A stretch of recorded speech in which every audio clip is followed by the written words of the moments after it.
Las antiguas civilizaciones del Mediterráneo se desarrollaron alrededor del mar. Por él viajaban, comerciaban y también hacían la guerra. Los arqueólogos están haciendo ahora sorprendentes descubrimientos de superbarcos gigantes, grandes cargueros, transportes de tropas e incluso la versión del Titanic del mundo antiguo. Estas revelaciones nos obligan a releer los libros de historia y a reconsiderar todo aquello que creíamos saber sobre el mundo antiguo. Grandes descubrimientos, los barcos más antiguos. Grecia tiene más kilómetros de litoral que Estados Unidos. En el mundo antiguo, los mercaderes y los ejércitos pasaban meses viajando por tierra. Pero en cuanto se desarrolló la tecnología naval, los reyes y los emperadores se enriquecieron y los barcos del mundo antiguo fueron más sofisticados y de un tamaño increíble. Eran campos de batalla flotantes, mayores que un estadio de fútbol, y transportaban 7.000 soldados al otro lado del mar. Cargueros que doblaban en tamaño a este, llevaban cientos de toneladas de suministros de un extremo a otro del mundo conocido, protegidos por destructores de alta velocidad pertrechados con armas devastadoras. Eran monstruos que llevaron la tecnología naval al límite. ¿Qué tecnologías y avances desarrollaron los antiguos en el diseño de embarcaciones tan extraordinarias? Crearon la era de los superbarcos. La historia de la innovación tecnológica naval empieza hace casi 5.000 años. En el antiguo Egipto solo había una forma eficaz de viajar: por el agua.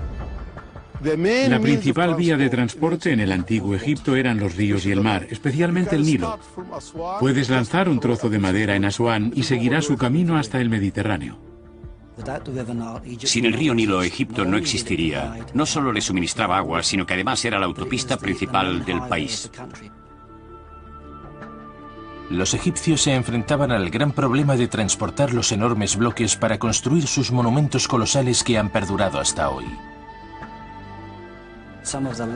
Algunos de los mayores barcos de madera que se han construido eran para transportar piedras, sobre todo obeliscos desde Asuán al sur de Egipto, hacia el norte del país. En Karnak, el obelisco de Hatshepsut todavía sigue en pie con sus 30 metros de altura. Es el más alto que ha sobrevivido hasta nuestros días. Pero este monolito de 350 toneladas fue cortado en una cantera a 500 kilómetros, en Asuán, y transportado a Karnak en un gran carguero. Estos barcos tienen decenas de metros de largo. Son estructuras colosales, megaestructuras. Son los objetos móviles más grandes que ha creado la humanidad. Se estima que esta barcaza para obeliscos podría medir unos 95 metros de largo y más de 30 de ancho. Podía transportar 2.000 toneladas de piedra distribuida por toda la embarcación. Estas embarcaciones se construían con madera de cedro. Cuando iban cargadas, las barcazas de los obeliscos desplazaban 7.300 toneladas. Para que fueran más resistentes, se construían con varias cubiertas, y los extremos de las vigas que las soportaban sobresalían por el casco. Las barcazas egipcias para el transporte de obeliscos eran los supercargueros de la época. Imaginen una de esas barcazas cargadas, remolcada por unos 20 o 30 botes, transportando 1 o 2 obeliscos. Eran estructuras colosales, y nunca se había visto nada igual navegando por el río. Al mismo tiempo que transportaban obeliscos, la flota egipcia llevaba cargamentos a todo el mundo antiguo. Los bajorrelieves de las paredes de un templo funerario de Deir el-Bari muestran expediciones comerciales a la tierra de Punt, la actual Somalia, a cientos de kilómetros a lo largo del Mar Rojo. Más de 3.000 años después encontramos restos de enormes cargamentos de piedra, transportados a través del gran e imprevisible mar Mediterráneo. Pero hay descubrimientos incluso más asombrosos sobre la construcción de barcos en el antiguo Egipto. En la llanura de Gizeh, solar de las grandes pirámides, se descubrió una embarcación que nos obligó a reescribir los libros de historia sobre construcción naval. Es un fantástico ejemplo de las avanzadas técnicas que dominaban.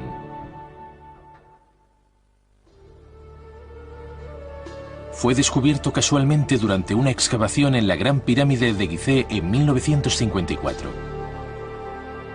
Nadie pensaba que allí pudiera haber un barco, pero un día encontraron 81 bloques de piedra colocados de esta forma y obviamente había algo enterrado. Empezaron a cavar un hoyo, miraron a través de él y lo vieron. Encontraron enterrados 81 bloques de piedra cerca de la Gran Pirámide. Cuando los arqueólogos empezaron a excavar, hallaron algo increíble. Una embarcación completa y desmontada, espléndidamente conservada en su hermética tumba. Encontraron 651 piezas. La embarcación había sido desmantelada para ser enterrada con el faraón egipcio Kefren, constructor de la gran y famosa pirámide de Gizeh. No es extraño que un faraón que había erigido para sí un monumento tan espectacular exigiera la mejor tecnología para el barco que llevaría su espíritu al otro mundo. Si la Gran Pirámide es un milagro de construcción en piedra, la embarcación es un milagro de construcción naval. El barco de Kefren tiene 61 metros de largo y está construido con madera tallada, ensamblada de un modo asombrosamente innovador. Lo fantástico de esta embarcación no es solo el hecho de que fuera hallada casi completa, sino la forma en que fue construida. ¿Qué ingeniosas tecnologías desarrollaron los antiguos usando solo materiales naturales como madera y fibra para fabricar un casco impermeable? La construcción de esos barcos no resulta extraña. Los ataban con cuerdas, no clavaban la madera como se hacen hoy los barcos. Cuando la madera se hinchaba por el agua, las sogas se tensaban e impermeabilizaban el barco. Si había alguna fractura entre las tablas, estaban completamente seguros de que sin alquitrán ni nada más, la madera se unía perfectamente y de que el barco no se hundiría. Eso significa que los barcos eran flexibles. El mantenimiento era fácil, podían viajar de un extremo a otro de Egipto y más allá, y llevar cargas muy pesadas. ¿Pero eran eficaces las puntadas de fibra? ¿La embarcación era totalmente impermeable? Para resolver este misterio debemos viajar 3.000 kilómetros hacia el norte, a la antigua Gran Bretaña. En Dover, Inglaterra, se ha hecho un asombroso descubrimiento que arroja nueva luz sobre la forma en que los antiguos construían superbarcos como el de Kefren. Hay que ir a las Islas Británicas o Egipto para ver los grandes barcos de madera de la época, de la Edad de Bronce temprana hasta la Edad de Bronce media. El barco de Dover, británico y con una antigüedad de 3.000 años, solo se ha recuperado parcialmente y es anterior en 1000 años a los romanos. Tiene 10 metros de largo y 2,30 de ancho, y es un descubrimiento extraordinario y valioso. Por el barco de Dover podemos conocer las antiguas técnicas de construcción naval utilizadas en todo el mundo durante la Edad de Bronce. Lo que comparten es que tienen gruesas maderas talladas que están atadas, unidas y cosidas entre sí. Hoy nos parece una técnica muy poco eficaz, pero evidentemente lo era. Asombrosamente, igual que la embarcación de Kefren, el barco de Dover fue ensamblado sin clavos, sin remaches ni soldaduras. El uso de pespuntes parece ser una excelente forma de unir la madera. Era ampliamente utilizada en el mundo antiguo y aparentemente es una buena alternativa a los tornillos y tuercas que usamos hoy. Las embarcaciones modernas se construyen sobre un esqueleto en el que se fijan placas de acero. Pero, ¿cómo construían los antiguos los cascos sin la flexibilidad del acero y los sólidos costillares? El arqueólogo experimental Damien Goodburn es especialista en la técnica del pespunteado de barcos. Los constructores navales de la Edad de Bronce debían de empezar cortando por la mitad el tronco de un árbol apropiado, usando cuñas como esta réplica y un mazo tan grande como este. Y una vez cortado el tronco, usando herramientas como estas, un hacha o hachuela, le daban forma y no curvaban las tablas como se hacía en épocas más recientes. Tanto en el barco de Kefren como en el de Dover, después de darles forma y tallar las tablas como querían, hacían unos ojales en los bordes, unían las juntas y las ataban con sogas muy resistentes. En el caso del barco de Kefren, utilizaron sogas de hebras de fibra vegetal. En el norte de Europa, usaban ramas de tejo o sauce torcidas. Una vez torcidas, el próximo paso es cortarlas, limpiarlas y luego remojarlas por lo menos toda una noche para ablandar aún más las fibras. Y así conseguimos el material para atar las tablas. Este es el método que debieron usar en el barco de Dover. La embarcación de Kefren es diferente en algunos aspectos. Es más sofisticada. Las sogas están incrustadas en el grueso de los maderos en todo su recorrido y por eso es más impermeable. Pero yo creo que también usaban algún tipo de cera de abejas en las juntas que no ha sobrevivido y no han encontrado los arqueólogos. ¿Era efectiva esta técnica? ¿Las embarcaciones antiguas se mantenían intactas? Estoy al lado de una réplica de una parte de la embarcación que hemos construido para el estudio de la original. Nos sorprendió la rigidez de este sistema. Puedes golpearlo con fuerza y apenas se mueve. Es mucho más fuerte de lo que pensábamos. Ha quedado demostrado que la técnica de construcción del barco de Kefren y el barco de Dover es muy eficaz. Las naves de la Edad de Bronce podían recorrer grandes distancias y eran increíblemente robustas, con las tablas unidas solamente con sogas. Pero emplearían tecnologías aún más avanzadas, innovaciones que producirían algunos de los barcos de guerra más eficaces, cargueros y transportes de tropas que el mundo jamás había visto. Nadie en la antigüedad llegó a la altura de Grecia en construcción naval. Los griegos antiguos eran marinos por naturaleza. La geografía de Grecia los hizo así. En el mar Egeo hay 3 penínsulas, miles de islas y miles de kilómetros de litoral. En el siglo IX a.C., reyes, ciudades-estado y emperadores competían por el control de las tierras ricas y las rutas comerciales del Mediterráneo. Grecia era un país pobre en producción agrícola. No abundaban los recursos naturales de ningún tipo. Por eso, hacerse a la mar era esencial. Y llegó un momento en que los griegos entablaron relaciones comerciales con el extranjero. A medida que crecía su poder, surgieron los conflictos entre ellos por el control de las importantes rutas comerciales allende los mares. La guerra en el mar acabó pronto con gran parte del mundo antiguo. Eso condujo a asombrosos avances en tecnología naval de guerra y llegaron los increíbles y agresivos superbarcos. El primer buque de guerra que conocemos construido a ese propósito es el Pentaconter, impulsado por 50 remeros, 25 a cada costado en un único nivel. El Pentaconter dominó los mares durante cientos de años. Sin embargo, por el año 500 a.C., la necesidad de velocidad trajo una innovación que cambiaría para siempre el estilo de la guerra naval. 3 filas de remeros, una sobre otra. Eso permitía cortar con más fuerza el agua sin necesidad de aumentar la longitud del barco. El trirreme era lo máximo en técnica naval de guerra. El trirreme estaba a la vanguardia de la antigua tecnología de guerra. Esas naves eran muy maniobrables. Podían ciabogar rápidamente. Cuando se acercaban a otra, debían de ser una visión espantosa. ¿A qué velocidad navegaba el trirreme? Podía alcanzar velocidades de 9 y 10 nudos, que son unos 20 kilómetros por hora. Esos rápidos destructores llevaban un arma letal oculta bajo la superficie del agua. Necesitaban una alta velocidad para chocar y abrir un agujero en el casco de los barcos enemigos. Por supuesto, consiguieron un gran desarrollo con esas veloces galeras de guerra. El espolón más famoso de la antigüedad es el de Atlit. El espolón era de bronce y estaba colocado en la proa. El espolón de Atlit es una inmensa pieza de bronce con un peso de cerca de 5.000 kilos. Con el trirreme, las batallas navales eran como los combates aéreos de hoy, donde la estrategia y el instinto hacían la diferencia. Las batallas navales del siglo V eran como las batallas aéreas de la Segunda Guerra Mundial, pero en 2 dimensiones. El trirreme era todo un sistema de armas. Tenía una función, y era penetrar en las líneas enemigas por detrás y clavar el espolón en la parte más débil y más expuesta de sus naves. Pero el objetivo no era hundir el barco enemigo. La clave para ganar una batalla naval antigua no era aniquilar al enemigo. Esas naves eran increíblemente costosas y no querían enviarlas al fondo del mar. Lo que querían era quedarse con ellas y lo que hacían era inmovilizarlas. Atravesaban el casco,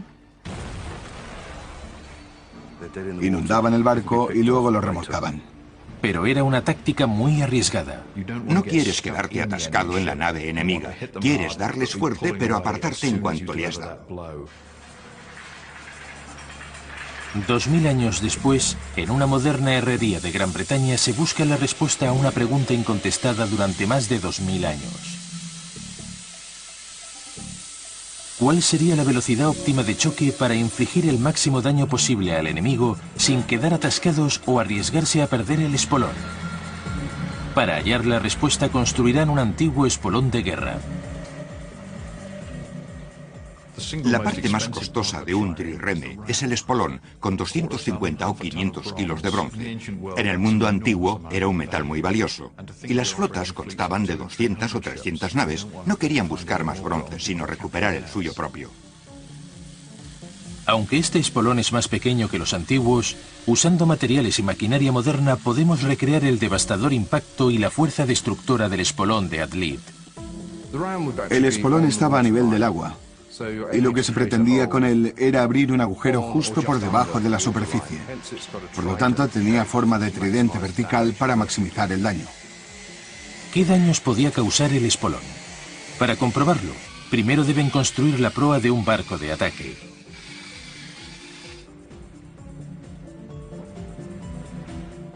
El laboratorio de investigación de Wokingham, Gran Bretaña, es el primero de Europa en pruebas de choque. El tipo de pruebas que hacemos aquí son muy exactas. Podemos medir con mucha precisión los posibles daños en maniquíes.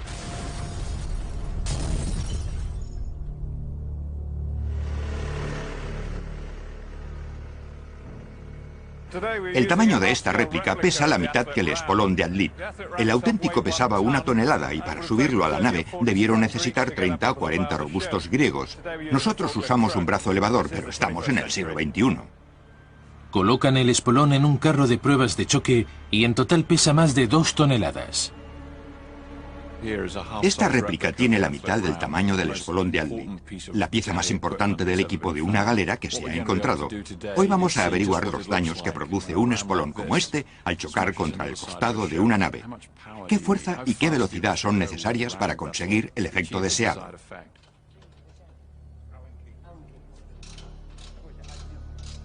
La estructura es muy fuerte porque la viga forma parte de la quilla del barco. El golpe es absorbido desde la proa hasta la popa. ¿Qué daños esperan del impacto los historiadores? Esta es una oportunidad única. Esto no se ha hecho nunca y no sabemos cuáles serán los resultados. La fuerza de trabajo de la prueba es igual a la de un automóvil que choca con una pared a 50 kilómetros por hora. Cada pieza del equipo, incluyendo la cámara de alta velocidad para grabar el impacto, deberá estar situada en la posición correcta. Por primera vez en la historia, grabaremos esta experiencia y descubriremos la velocidad óptima de destrucción de un espolón antiguo. El espolón era el arma de ataque de élite de los superbarcos del mundo antiguo. No solo está diseñado para perforar el lado de una nave, sino para presionar con mucha fuerza el costado del barco, romperlo y abrir una vía de agua. Por primera vez, los historiadores y los técnicos en colisiones van a evaluar los daños que puede provocar un espolón en un laboratorio europeo de alta tecnología para pruebas de choque. Estamos a punto de realizar la prueba. Apártense todos del camino del vehículo. Vamos a empezar. ¿Cuál será la prueba de choque que cause los mayores daños al enemigo con un mínimo riesgo para el atacante? Con el espolón de 2 toneladas en su lugar, el personal abandona el hangar.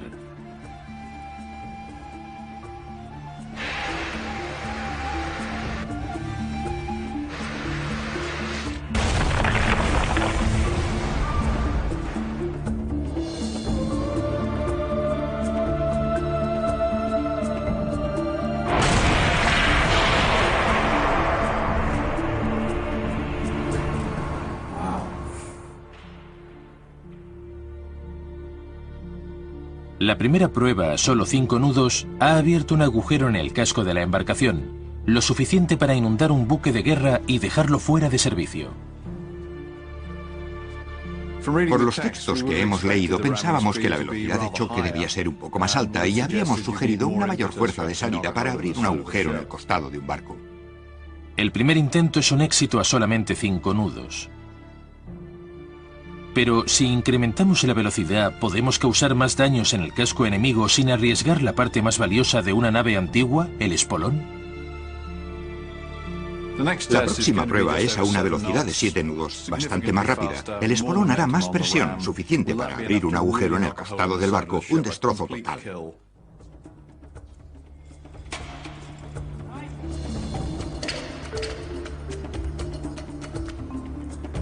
Vamos a empezar la prueba.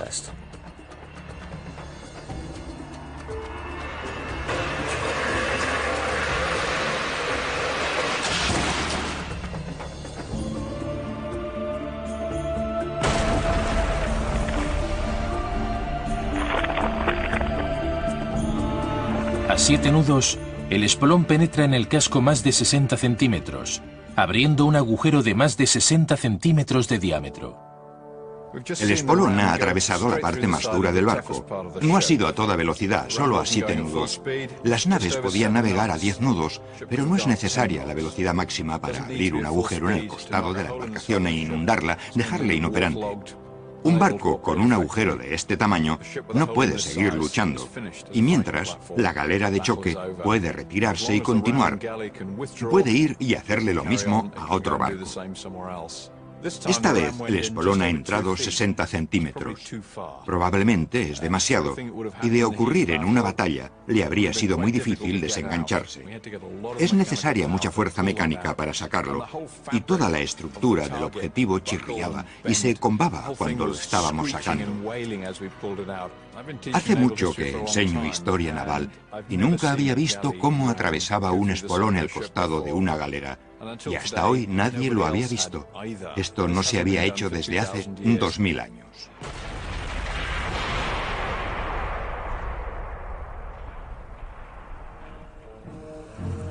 Si las galeras de choque del mundo antiguo eran los destructores de su época, ¿tenían también las antiguas flotas griegas y romanas el equivalente a nuestros portaaviones? El Ark Royal es el buque insignia de la Marina Británica.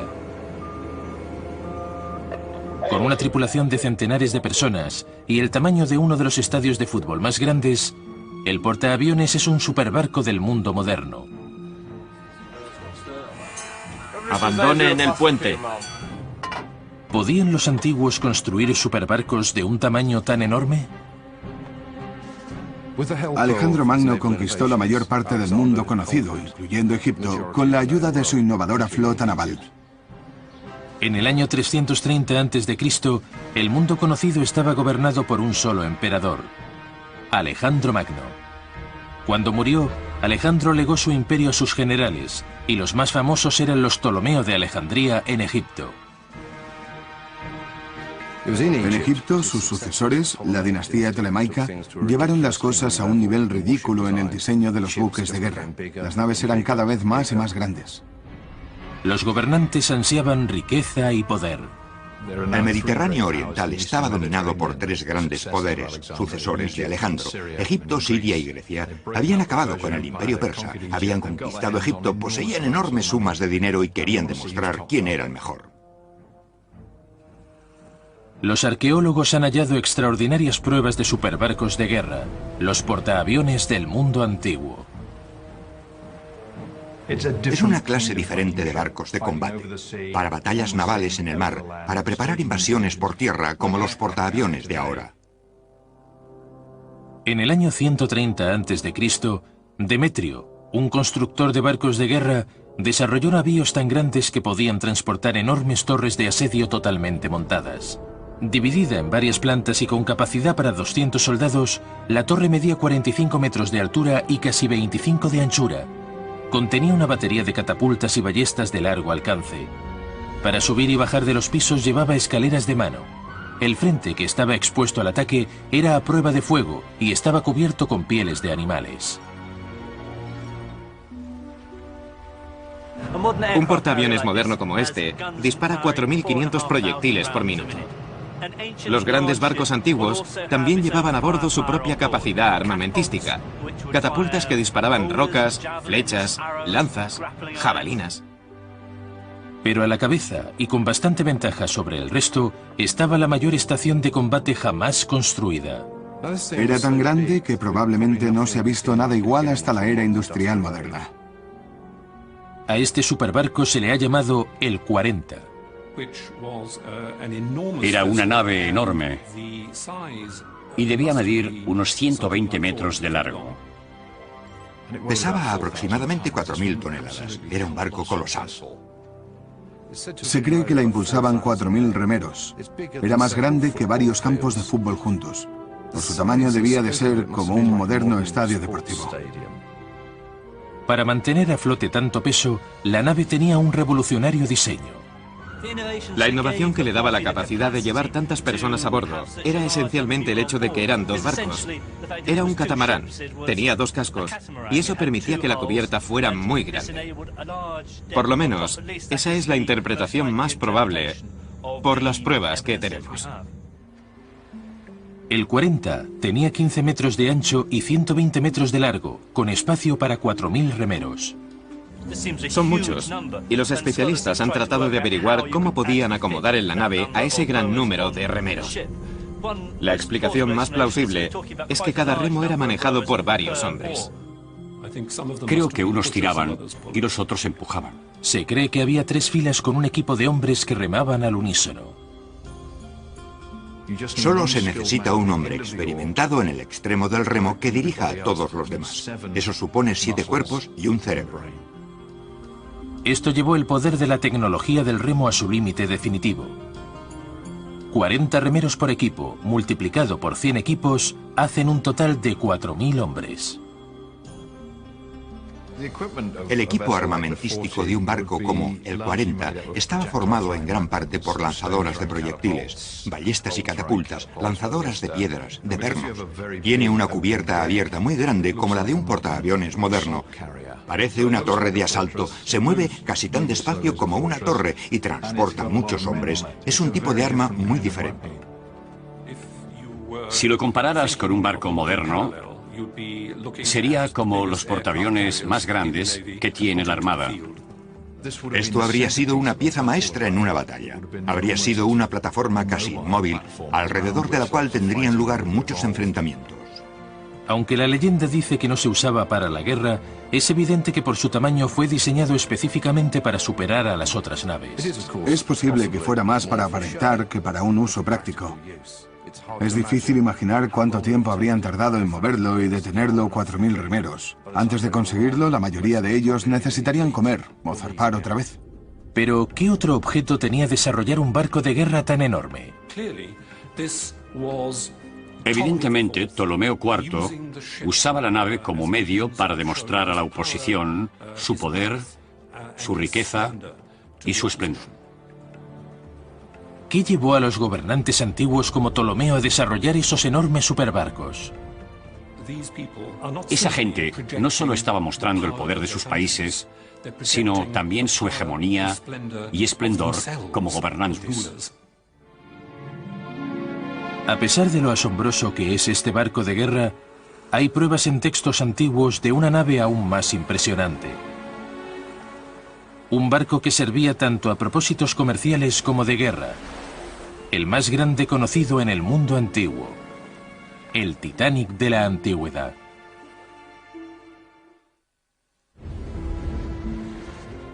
En el siglo III a.C., surcaban los mares superbarcos merecedores de ese calificativo. Desde enormes navíos de guerra que transportaban 4.000 soldados hasta letales destructores de ataque rápido. Pero había un barco que merecía más que otros el título de super. Era un enorme carguero con las más avanzadas técnicas de construcción naval y un cuerpo de defensa de élite. Era el Titanic del mundo antiguo. Tal vez su diseñador fue el inventor más famoso del mundo antiguo, Arquímedes. El barco llevaba el nombre de su lugar de nacimiento, una colonia griega de la isla de Sicilia llamada Siracusa. Hay una historia sobre este barco, el Siracusa, construido en Sicilia, en Siracusa, que cuenta que tenía algo en común con el 40 de Ptolomeo. Era una embarcación muy grande. ¿Cómo pudieron los antiguos construir sus enormes superbarcos? El Siracusa era sin duda un barco extraordinario. Tenía todos los detalles que se pudieran desear. En base a las investigaciones modernas, podemos decir que tenía 600 metros de largo y una capacidad de carga de entre 1.700 y 2.000 toneladas. Además de las grandes bodegas de carga, tenía camarotes de primera clase para 142 pasajeros y alojamiento para los sirvientes y la tripulación. La cubierta superior tenía espacio para los 400 soldados de la Guardia de Honor. Como en el transatlántico de lujo del mundo moderno, el Titanic, los pasajeros de primera clase a bordo del Siracusa tenían acceso a una serie de dependencias para cada necesidad.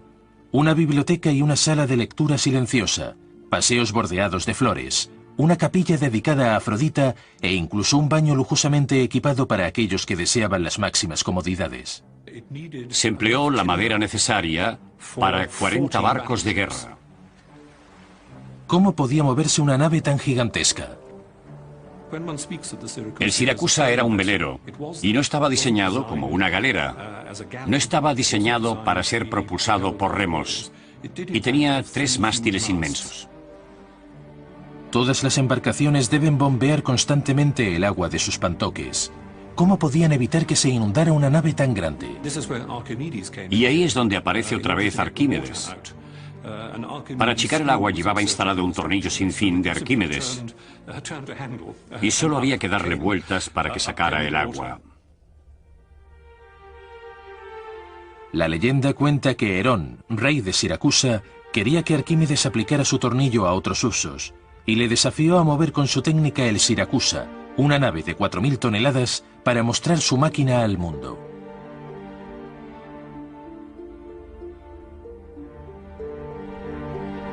Aunque se desconoce si tuvo éxito, la teoría pasó a ser el principio en el que se fundan todas las máquinas de la historia. El Siracusa no solo era un transatlántico de lujo, también era un gran carguero capaz de transportar más de 900 toneladas. Era un superbarco que transportaba valiosas cargas, y como los mares eran peligrosos en la antigüedad, necesitaba algo más que protección. En cuanto hubo naves comerciales, hubo buques de guerra. No eran muy diferentes a los comerciales, pero llevaban hombres armados que se apoderaban de los bienes de los cargueros. El mar Mediterráneo estaba lleno de piratas. La línea entre la piratería y la guerra organizada era muy ambigua entre los antiguos griegos. El Siracusa avanzaba mucho más despacio que cualquier otra nave.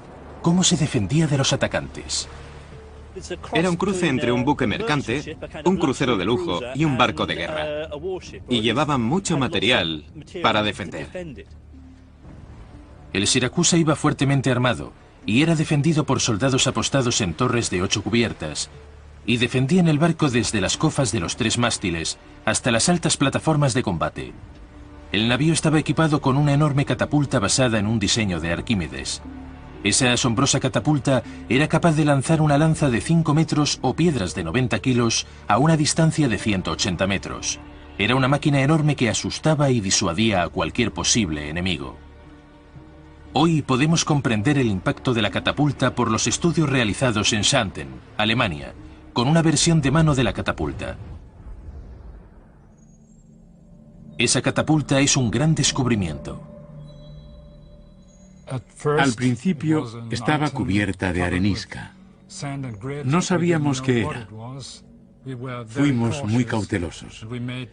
Hicimos estudios con las computadoras, hicimos radiografías y al final tuvimos idea de lo que podía ser. Pueden imaginar lo contentos que estábamos. No sabíamos que existieran catapultas pequeñas al principio de la era romana, porque data de mediados del siglo I. ¿Cómo se desarrolló? La estructura frontal ha dado pistas respecto a la fuerza y el alcance de la catapulta. 2 fuertes puntos de anclaje permiten una gran torsión de la fibra. Los arqueólogos de Xanten han construido una réplica. Creo que la sostenían así porque no es demasiado difícil. Solo pesa 7 u 8 kilos. Es como un arma de fuego. Pero, ¿era eficaz? Era un arma para distancias cortas, un arma única. Tal vez la usaban en los barcos o los legionarios desde las murallas de las fortalezas.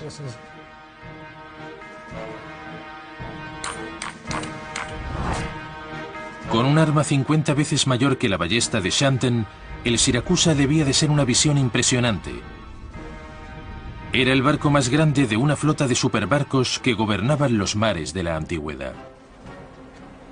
El mundo antiguo llevó la tecnología que conocía a sus límites. Desarrollaron lo más grande, lo más impresionante, lo más poderoso, y lo que consiguieron hacer en el siglo II a.C. no fue superado hasta 2000 años después. Hay pruebas físicas de la existencia de superbarcos que surcaban los mares hace 2000 años. Solo hay un lugar donde buscarlos. Aquí, bajo el agua, los arqueólogos han hecho un descubrimiento asombroso. Un superbarco romano aparentemente intacto.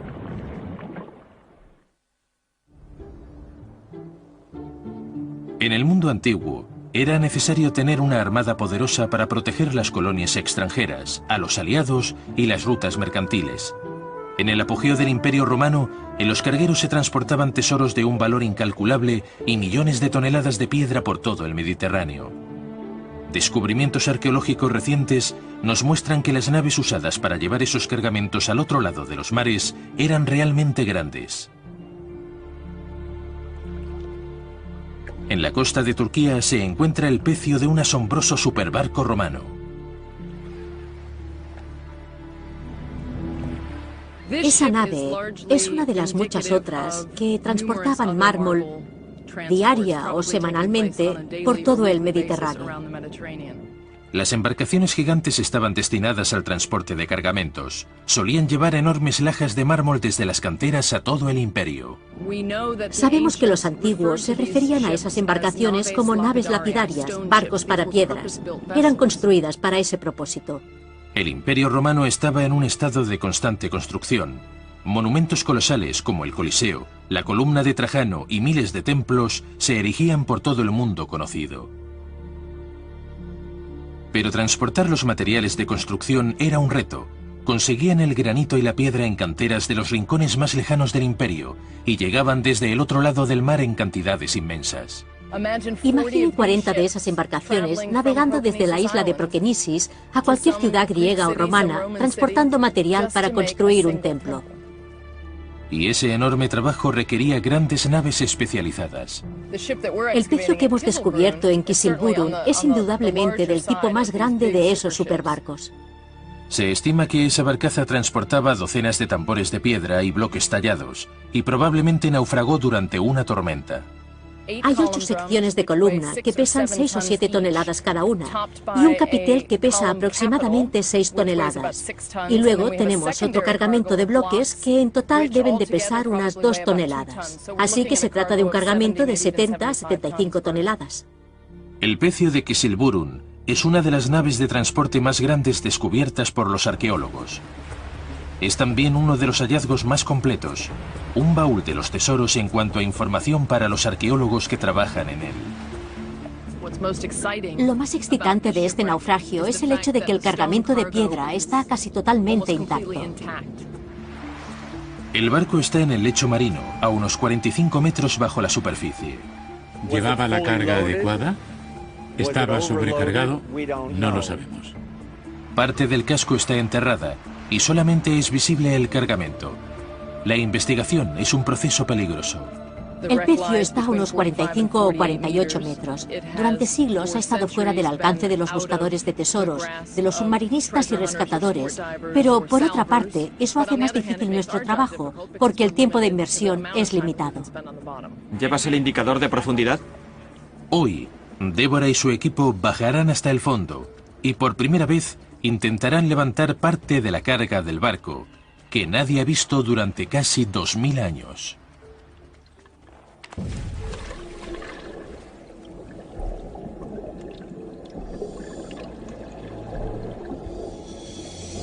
El equipo baja lentamente hasta el lecho marino. Deben limitar el tiempo de permanencia en el fondo para evitar que se formen burbujas de nitrógeno en la sangre, Una afección que provoca narcosis del nitrógeno y puede matar a los submarinistas. Y para complicar aún más las cosas, los bloques que intentan levantar pesan varias toneladas.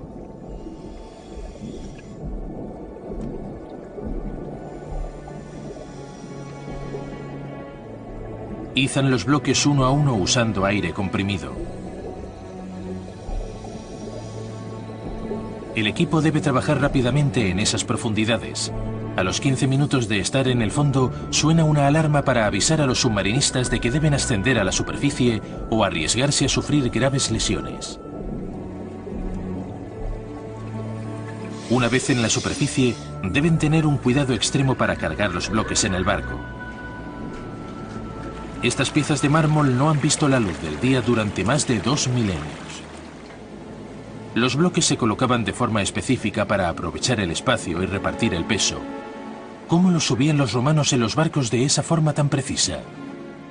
Yo supongo que cargaban los tambores en las bodegas utilizando una grúa, pero tenían que ser muy precisos, porque solo estaban separados entre sí unos centímetros.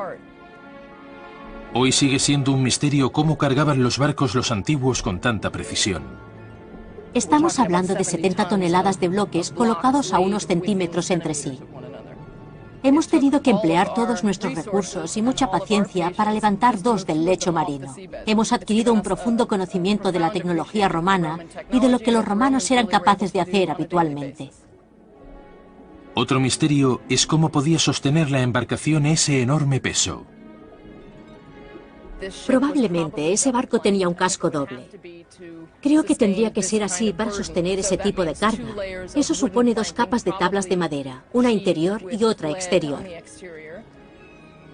No se sabe qué aspecto tendría ese carguero en sus días de gloria, y para resolver el misterio primero hay que subir la carga. Pero todavía guarda otra sorpresa.